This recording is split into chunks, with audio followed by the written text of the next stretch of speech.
नमस्कार, हर खबर हरियाणा में आपका स्वागत है। मैं हूं आपके साथ भावना त्रिपाठी। रुख करेंगे प्रदेश की तमाम बड़ी खबरों की ओर। मुख्यमंत्री नायब सिंह सैनी ने सोनीपत के गोहाना में जन आशीर्वाद रैली को संबोधित करने के लिए पहुंचे। इस दौरान उन्होंने मंच से बोलते हुए कांग्रेस से पूर्व सीएम के 10 साल के कार्यकाल वाला हिसाब मांगा और कहा कि गोहाना में तो उनकी सरकार के दौरान दलित परिवारों के घर तक भी जला दिए गए थे और अब वो विभिन्न तरह के भ्रम जनता के बीच में फैला रहे हैं।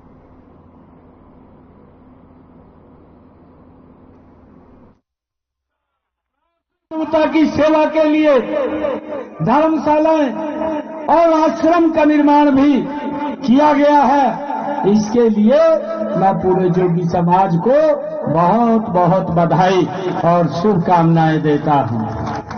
आज मुझे ये खुशी है कि आज जोगी समाज, जो ओबीसी समाज का एक प्रमुख अंग है, हमारी सरकार ने ओबीसी समाज के हित में बड़े मजबूत कदम उठाए हैं। मैं आज आप लोगों के माध्यम से एक बात कहना चाहूंगा। लंबे समय तक ओबीसी समाज को कोई व्यक्ति अधिकार नहीं दे पाया। अगर अधिकार किसी ने दिए हैं वो भारत मां का लाल, वो नरेंद्र मोदी है, जिसने ओबीसी समाज को अधिकार दिए। मुझे आज गर्व होता है क्योंकि मैं आज अपने परिवार के बीच में आया हूं। अंबाला में सिख समाज ने एक महत्वपूर्ण मीटिंग का आयोजन किया।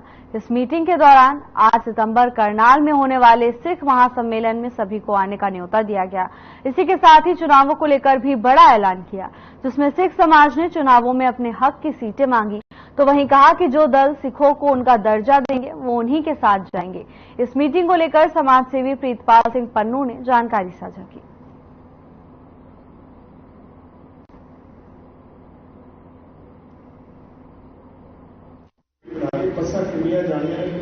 वाहिगुरू जी का खालसा, वाहिगुरू जी की फतेह। अज अंबाला शहर गुरुद्वारा पातशाही बाग इत्थों दे एक मीटिंग हुई है, जो 8 सितंबर को करनाल की नवी नाज मंडी पूरे हरियाणे के सिखा वालों इत्थे सिख सम्मेलन रखा गया। उस सद्दा पत्र देना है सा उस अज मसले की इत्थे गलबात हुई है।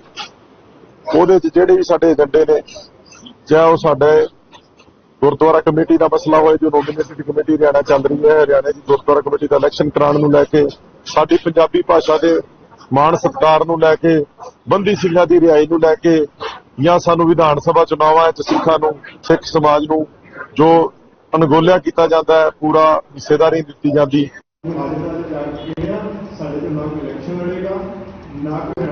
सिख मिलके, जट सिख मिलके, लुवाने सिख मिलके, कतरी सिख मिलके, रामगढ़ी सिख मिलके जो इतिहास हुई है, ये केवल कुरुक्षेत्र के कस्बा शाहाबाद में निशान साहिब को बदलने चढ़ा व्यक्ति करीब 110 फीट की ऊंचाई पर फंस गया, जिसे 3 घंटे की कड़ी मशक्कत के बाद क्रेन के जरिए सही सलामत उतारा गया, जिसको लेकर ज्ञानी अमरीक सिंह ने बताया कि वो समय समय पर निशान साहिब की सेवा करते हैं, लेकिन इस बार जब ये निशान साहिब बदलने चढ़े तब मशीन में कोई खराबी आ गई, जिसकी वजह से उन्हें करीब 3 घंटे ऊपर फंसे रहना पड़ा। उन्होंने बताया कि जब वो ऊपर फंस चुके थे तब उन्हें किसी तरह का कोई डर नहीं लग रहा था।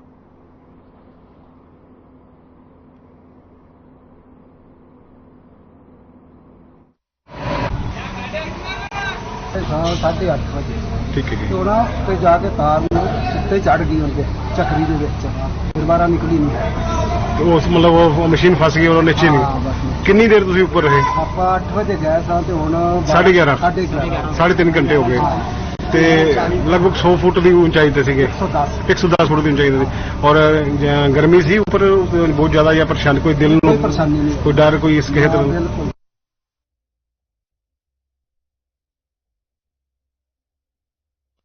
हरियाणा के पूर्व उप मुख्यमंत्री दुष्यंत चौटाला आज फरीदाबाद पहुंचे और उन्होंने चुनावी जनसभा को संबोधित किया।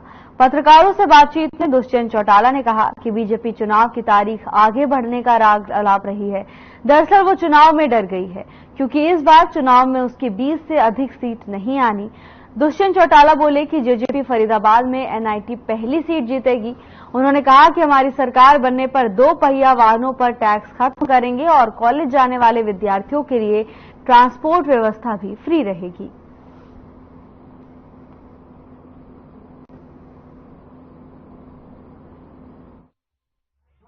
जननायक जनता पार्टी प्रत्येक विधानसभा शहरी क्षेत्र में अब पब्लिक मीटिंग भी कर रही है, कार्यकर्ताओं के साथ बैठक भी कर रही है। आज उसी में फरीदाबाद एनआईटी और बादशाहपुर के कार्यक्रम है और मैं मानता हूं जो जोश और उत्साह लोगों का दिखा है, ये एक परिवर्तन की मजबूत नींव है। लोग युवा सरकार प्रदेश में चाहते हैं, युवाओं की ताकत बढ़ाना चाहते हैं।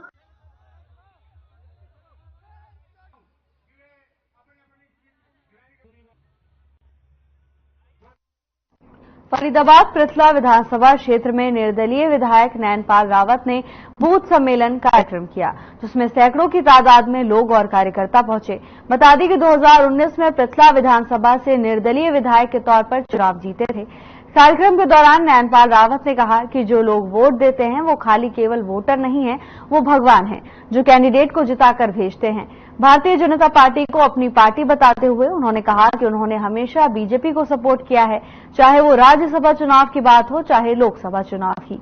तो वहीं विधायक नैनपाल रावत ने जननायक जनता पार्टी को घेरते हुए कहा कि जननायक जनता पार्टी अपने विधायकों को भूलने लगी थी। इसी का नतीजा है कि जेजेपी अब नीचे आ चुकी है।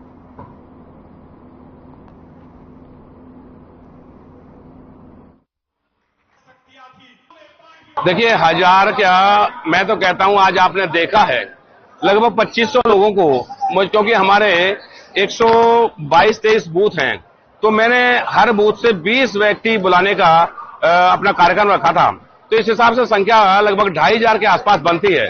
और जिस प्रकार आपने देखा कि पृथला परिवार बूथ सम्मेलन किस प्रकार से रैली में तब्दील कर दिया पृथला क्षेत्र के मेरे पितातुल्य लोगों ने, और हमेशा से मुझे गाड़ियों से, बाइकों से, डीजे से और कंधों पर उठा करके लेके आते हैं।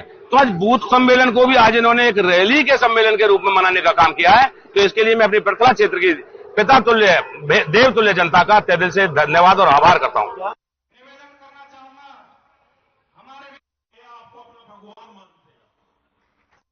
उत्तराखंड के प्रभारी सिरसा की सांसद कुमारी सैलजा ने कहा कि प्रदेश में बदलाव की बहार रही है। हरियाणा में सरकार भी बदलेगी और व्यवस्था में भी बदलेगी। सरकार ने अग्निवीर के नाम पर युवाओं से मजाक किया है। महंगाई की मार से महिलाएं परेशान हैं, बेरोजगारी से अपराध बढ़ रहा है और अपराध से प्रदेश में भय का माहौल है। कुमारी सैलजा ने कहा कि प्रदेश की बीजेपी सरकार हरियाणा को नंबर 1 बता रही है, लेकिन नंबर 1 है, लेकिन उपलब्धियों में नहीं बल्कि अपराध, बेरोजगारी और महंगाई में बीजेपी के नंबर 1 की उपलब्धि है। कुमारी सैलजा ने विशाल जनसमूह को संबोधित करते हुए कहा कि प्रदेश में जिधर भी देखो बदलाव दिख रहा है। लोगों की इच्छा है कि कांग्रेस की सरकार आए।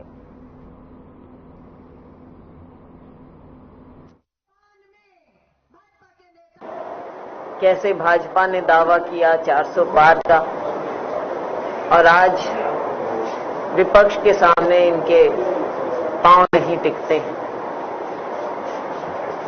राहुल जी इंडिया अलायंस मजबूती से लोगों की आवाज संसद में रखते हैं, मुद्दे उठाते हैं, सरकार के पास जवाब नहीं होते, चेहरे मुरझाए हुए।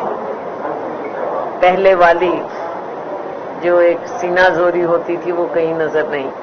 अब हरियाणा में हम देखें, चुनाव आ गया है।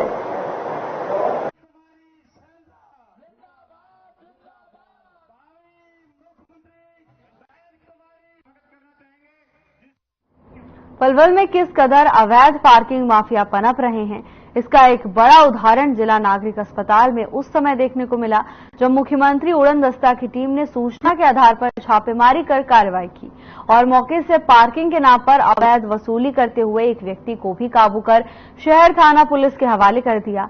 बता दें कि पिछले कई माह से जिला नागरिक अस्पताल पलवल में मुख्य चिकित्सा अधिकारी का पद रिक्त होने का फायदा इस अवैध पार्किंग माफिया द्वारा उठाया जा रहा था और अस्पताल में बिना किसी टेंडर के पास करवाए जाने वाले वाहन चालकों से पार्किंग के नाम पर अवैध वसूली भी की जा रही थी।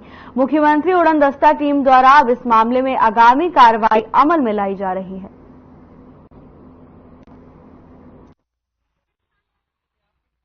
ये मेरे भी नोटिस में आया है। सीन फ्लाइंग के कुछ लोग आए थे मेरे से मिलने। उन्होंने मेरे को बताया कि कुछ लोगों को इलीगल यहाँ पार्किंग के पैसे लेते हुए पकड़ा है। तो हमारा जो है पिछले 1 साल से कोई पार्किंग का टेंडर नहीं है और ना ही इस तरह की कोई इलीगल पार्किंग के जो पैसे वसूलता है मेरे पास कोई जानकारी थी, ना कोई किसी की कंप्लेंट है।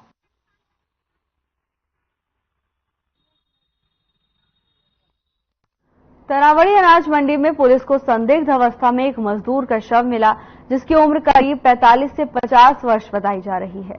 तरावड़ी थाना पुलिस ने मामला दर्ज कर शव को कब्जे में ले लिया है। मजदूर की मौत के कारणों का अभी तक कोई पता नहीं चला है। फिलहाल पुलिस ने शव को पहचान के लिए करनाल के कल्पना चावला मेडिकल कॉलेज के मॉर्चरी हाउस में रखवा दिया है और पहचान के लिए प्रयास तेज कर दिए हैं। जानकारी के मुताबिक तरावड़ी अनाज मंडी में काम करने वाले मजदूरों का ठेकेदार संतू रावत जब सुबह उठा तो वो अनाज मंडी की दुकानों के पीछे सैर करने लगा। अनाज मंडी की 72 नंबर दुकान के पीछे से एक मजदूर का शव संदिग्ध अवस्था में पड़ा हुआ दिखाई दिया। उसने तुरंत इसकी सूचना तरावड़ी थाना पुलिस को दी। सूचना मिलते ही तरावड़ी थाना पुलिस मौके पर पहुंची और आगे की कार्रवाई शुरू कर दी।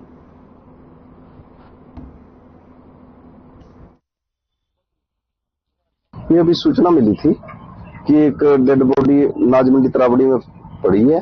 तो हम सूचना मिलने के बाद यहाँ थाने पहुंचे हैं मौके पर। तो अभी कार्रवाई कर रहे हैं, देखते हैं क्या पूछताछ की जाएगी मंडी में। हाँ, पूछताछ कर रहे हैं। जो लेबर वाले हैं व्यक्ति उनके आसपास है। हमसे क्या लग रहा है, कोई उम्र वगैरह कोई पहचान? उम्र ऐसी करीब देखने में 50-55 साल का ही लग रहा है। क्या डाला हुआ है? नहीं, कपड़े को कुछ नहीं है, एक अंडरवियर डाल रखे है इसने, बस उसमें। हाँ, कार्रवाई जो भी मुनासिब कार्रवाई होगी करी जाएगी इसके बाद। सुबह सो के जब जिस टाइम उठा बाथरूम करने के लिए उठा सर, यहाँ देखा बॉडी पड़ा है। इस बॉडी के देख के पुलिस को सूचना हमने दिया तो सर जी आए हैं, अपना कार्रवाई कर रहे हैं। आपका क्या नाम है, क्या करते हैं? मैं तो यहाँ 72 नंबर पर ठेकेदार हूँ, लेबर के ठेकेदार। क्या नाम है? संतू राउत है। किस समय की है? सुबह 6 बजे देखा बाबूजी। कोई पहचान नहीं? कोई पहचान नहीं है। कैसे मिला सर? कोई कपड़े वगैरह डाल रखे हैं? कपड़े वगैरह नहीं, जो है जैसा ही पड़ा वैसा ही है, कोई कपड़े वगैरह नहीं था इसमें।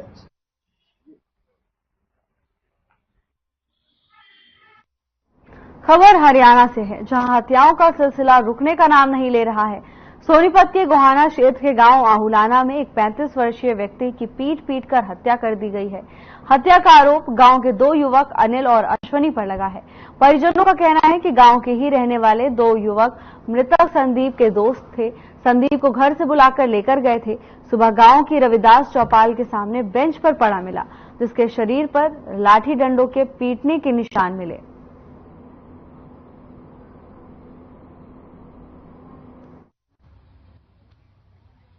ऐसे जी, जो शाम को घूमने जा रहा था, मैं ड्यूटी पर डालना रहा था, मैंने घर लिया आगे न शाम ने खाना खुना खा लिया और ऊपर कमरे में जाकर लेट गया। शाम ने फिर पता नहीं जी किस टाइम घर से बाहर गया। मेरे को तो सुबह सूता उठा जो मेरे दोस्त का फोन आया सुबह 6 बजे ही। बोला भाई संदीप नाम है भाई का, उसका बीमार पीट के बेंच पे गिर के जा रहे हूँ। चौपाल के सामने है जी वो बेंच जी। मैं सुबह गया वहाँ, 2-3 साथी मेरे और आगे देखा जो वो तो लठ मार के बुरी तरह घायल कर रखा था। हाथा पे भी लठ मार रखे हैं, पैरा पे मार रखे हैं, कई जगह और लग रहे थे लठ उसके। तो फिर मैं उंगली तोड़ रखी थी उसकी। मैंने घर ले गया जी। मैंने हल्का पड़ोस में डॉक्टर साहब है, मैंने उसको बुलाया, उसका ट्रीटमेंट सा करा, विटाडिन वगैरह साफ सुफ करा के सारा उसका। आज कंट्रोल रूम सोनीपत से टेलीफोन आया था जी, सूचना पा गए हम जी गोहाना पहुंचे, जहाँ पर संदीप सनोप जय भगवान वासी होलाना की चोट के मारने से मौत हुई बयान हुई है, जो कार्रवाई करने लग रहे। तो सर कितने लोगों ने यानी कि इसे चोट मारी, कैसे क्या? करीब 2 लड़के बताए जा रहे हैं। हाँ, जो लाना के रहने वाले।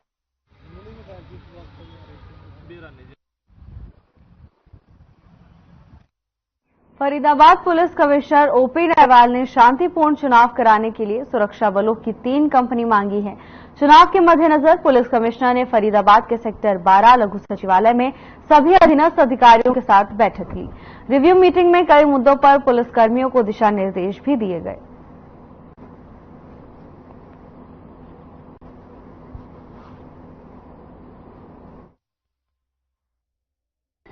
मुख्य उद्देश्य आज मीटिंग का ये था कि इलेक्शन प्रोसेस स्टार्ट हो गया है। इलेक्शन के पॉइंट ऑफ व्यू से ये मीटिंग हमने रखी थी। जो जो इलेक्शन कमीशन की गाइडलाइन है उसके हिसाब से ये आज मीटिंग रखी गई थी और कुछ क्राइम का हमने रिव्यू किया है। जो बैड एलिमेंट हैं, पीओ, बेल जंपर जो हैं उन पे कार्रवाई करने के लिए और इलेक्शन में जो हमने स्टेप लेने हैं।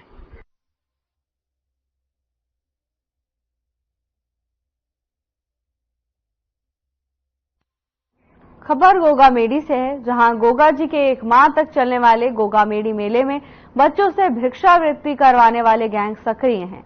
इन गैंग को ना तो कोई पुलिस प्रशासन का खौफ है और ना ही बाल कल्याण समिति कोई कार्रवाई कर रही है। जब हमारी टीम ने लोगों की शिकायत पर क्षेत्र का भ्रमण किया तो देखा कि मंदिर के इर्द गिर्द सैकड़ों की संख्या में छोटे बच्चे हैं जो भिक्षावृत्ति का काम करते हैं। कुछ बच्चे तो मौके पर कैमरे को देखकर भाग गए, तो कुछ बच्चे भिक्षावृत्ति मांगकर श्रद्धालुओं को परेशान कर रहे थे। अब सवाल ये उठता है कि इतनी बड़ी संख्या में ये बच्चे मंदिर के इर्द गिर्द कहां से आए और इन बच्चों को लाने वाले गैंग कौन है, ये तो जांच के बाद ही पता चल पाएगा। गोगा मेडी मेले को लेकर प्रशासन ने तमाम तरह की व्यवस्था कर रखी है, सुरक्षा के पुख्ता इंतजाम किए हैं, लेकिन श्रद्धालुओं को फिर भी परेशानी का सामना करना पड़ रहा है, जिसकी वजह है भिक्षावृत्ति गैंग का सक्रिय होना। भारी तादाद में बच्चे मेले में पहुंचते हैं और श्रद्धालुओं को भीख मांगकर परेशान करते हैं। बड़ी बात तो यह है कि इन गैंग्स में ना तो प्रशासन का कोई खौफ है और ना ही बाल कल्याण समिति इसको लेकर कोई भी कार्रवाई कर रही है, जिसके चलते ये गैंग बड़े ही सक्रिय होकर बच्चों को मेले में लेकर आते हैं और उनसे भिक्षावृत्ति मंगवाने का काम करते हैं। तस्वीरें गोगा मेडी मेले से हैं, जहां बच्चे भीख मांगकर श्रद्धालुओं को परेशान करते हुए नजर आते हैं।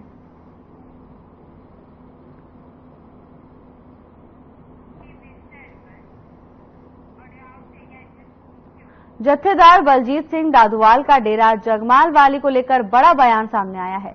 उन्होंने कहा कि संत वकील साहब ने 1.5 वर्ष पहले वसीयत करके महात्मा वीरेंद्र को गद्दी दी और संगत की सेवा की। उसके अलावा उन्होंने और क्या कुछ कहा, आइए आपको सुनाते हैं। अमर सिंह होना दी की ने तो वही जानता, पर जी प्रशासन होंदा, सरकार होंदा, तो जिम्मेवारी होंदी है कि किस तरह अमन कानून की स्थिति जी ना बिगड़े। तो मैं समझदा उन्होंने दिनों जो गल्लां बातां हो रही सी, 1 अगस्त जो संत वकील साहब का शरीर जिहड़ा सी दिल्ली तो इत्थे आया सी, जो अमर सिंह जिहड़ा सी अगे आया सी, जिहड़े लोग जिहड़े सी आसे पासे तरह दी गल्लां कर रहे सी, तो प्रशासन ने अपनी जिम्मेवारी निभाउंदिआं डिटेन किया। हो सकता भी अमर सिंह नूं डिटेन किया होवे, तां करके अज अपनी इस तरीके दी जिहड़ियां गल्लां वा ओह कर रहा वा। पर उन्होंने मैं समझदा कि हरेक नूं इन्हां गल्लां तो संबोध करते हुए जो संत वकील साहब ने सिक्ख्यावां दित्तियां ने, समाज की सेवा, परमात्मा का नाम सिमरना, सारिਆਂ ਨੂੰ उस पासे ध्यान देना चाहिए। किसी तरह के वैर विरोध में जिहड़ा नहीं पैना चाहिए। पिहोवा में पुलिस अधीक्षक ने थाना सदर का औचक निरीक्षण किया। इस दौरान उन्होंने थाना परिसर, कार्यालय और रिकॉर्ड जांचा। थाने में तैनात पुलिस कर्मियों से उनके कार्य के बारे में जानकारी ली। इसके साथ ही पुलिस कर्मियों को और बेहतर ढंग से कार्य करने के सुझाव और जरूरी दिशा निर्देश भी दिए। इस दौरान पुलिस अधीक्षक वरुण सिंगला ने बताया कि थाने के रिकॉर्ड का विस्तार से निरीक्षण किया गया है। रिकॉर्ड रूम और साफ सफाई को बेहतर बनाने के लिए निर्देश दिए हैं। थाने में आई शिकायतों पर विशेष ध्यान देते हुए समय अवधि में उनको निपटाने के आदेश दिए गए हैं। साथ ही साल 2020 के केस में जब्त वाहनों को डिस्पोज करने के लिए प्रक्रिया शुरू करने के आदेश दिए गए हैं। तो वहीं एसपी सिंगला ने बताया कि नशा समाज की जड़ों को खोखला कर रहा है, जिसके चलते नशे के खिलाफ अभियान चलाया जा रहा है।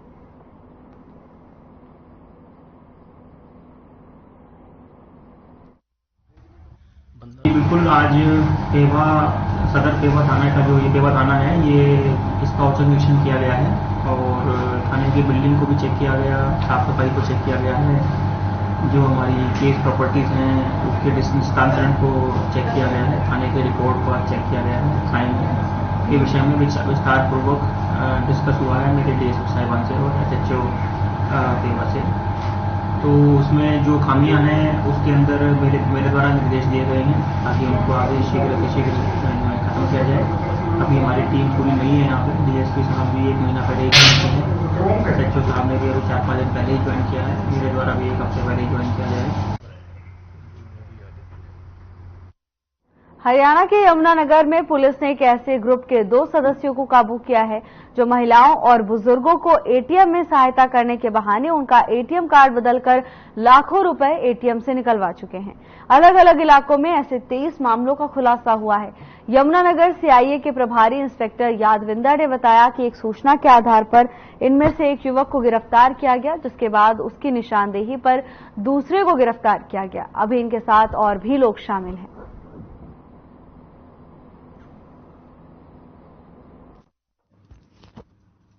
इसका सही आपने बड़ा सही कहा कि जैसे ही ATM पे जाओ पहले तो किसी से सहायता लेने की जरूरत नहीं है। अगर सहायता लेनी है तो अपने फैमिली मेंबर ही हो या आपका ट्रस्टेड बंदा ही हो। अगर आप अननोन से इस तरह से जैसे ये करते थे, उनका ATM चेंज कर लेते हैं या उसके पिन पूछ के द्वारा अपना उसके साथ सारा उसका ATM साफ कर देते, इस तरह की चीज़ों से बचना चाहिए। किसी से अननोन से इस तरह से हेल्प की नहीं सीख करनी चाहिए। ये 10वीं पास है और एक 12वीं पास है। इनकी एज 25 से 30 साल के बीच में है। तो जुनाइल है तब से ये काम कर रहे हैं? हाँ, लगभग पहले पे जो पर्चा दर्ज है उस टाइम ये जुनाइल था।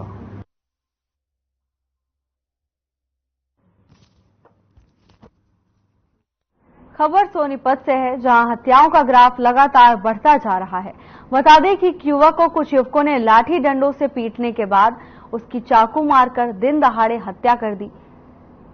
आरोपी वारदात को अंजाम देकर फरार हो गया। पुलिस ने शव को कब्जे में लेकर सिविल अस्पताल में पोस्टमार्टम के लिए भेज दिया है। वहीं परिजनों का भी कहना है कि घात लगाकर बैठे आरोपियों ने अचानक से हमला कर दिया और उनकी मौत हो गई। फिलहाल पुलिस पूरे मामले पर की जांच में जुटी हुई है।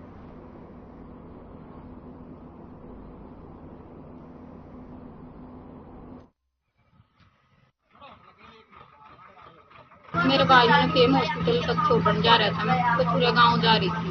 ऑटो में बिठा दी, मेरा ऑटो रास्ते में खराब होगी। तब तक मेरा भाई मोड़ पे खड़ा था। मेरा भाई मेरे पास साथ पहुंचा तो बोला कि भाई ऑटो खराब हो गई, दूसरी ऑटो में बैठ जाओ। मैं दूसरी ऑटो में बैठ गई। मेरा भाई वापस से मुड़कर बाइक लेकर घर रोड पहुंचा तो 2 लड़के उसके पीछे। तो क्या हुआ आपके भाई के साथ? तो उसके साथ किसी ने मार पीट कर दी, बहुत ज्यादा चक्कू मार दिए और उसकी डेथ हो गई। तो मैं रास्ते में तो वापस आई। कोई किसी के साथ कोई रंजिश नहीं थी ऐसी, तो जो कि साल का हो गया। हुआ हमने पता लगा, फोन किया हमारे पास, वहाँ लड़की जा रही थी हमारी, और तब हम यहाँ आए। हमें यहाँ आके देखा ऐसे यहाँ ये पैरों की पहचान है और सफेदे पर से डंडा तोड़ा, डंडा तोड़ गया, उससे मारे हैं और फिर हथियारों से मारा। अपनी बहन को छोड़ने गया था यहाँ बालगढ़। अच्छा। हाँ, वो आ रही थी, अपनी बहन को छोड़ने गया था। रास्ते में यहाँ ये बैठे हुए बताए, ये भाई बता रहे हैं अभी यहाँ बैठे। फिर इन्होंने हमें यहाँ ये पकड़ा है, पकड़ के इसका लठ मारे हैं, जो भाग गया है यहाँ घेर लिया, इसका चक्कू मारे, फिर उठ कर भाग गया वहाँ पकड़ा।